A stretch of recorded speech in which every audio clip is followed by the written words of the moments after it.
যখন তোমার সম্পর্কে বা তোমাকে কেউ ক্রিটিসাইজ করবে বা তোমার সম্পর্কে আলোচনা করবে, অবশ্যই সেই আলোচনাকে সুস্থ মনে মেনে নেবে।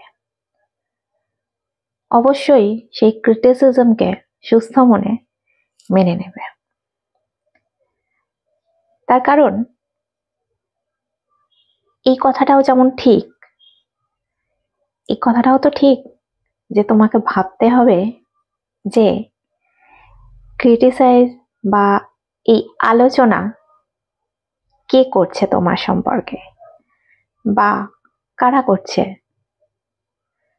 যদি কোনো খারাপ কথা বা গালাগালি এগুলোকে আলোচনার মধ্যে নিয়ে তুমি তোমার মনকে ভারী করে নাও, তাহলে তো ওই কথাটা আছে না, হাতি চলে বাজার আর কুত্তা ভগে হাজার।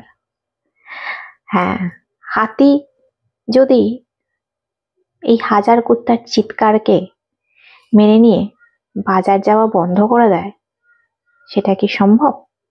না, হাতি তো হাতির মতনই চলবে। অতএব তুমিও নিজেকে সেইভাবেই উপস্থাপন করবে যাতে তোমাকে মানুষ দেখতে থাকে।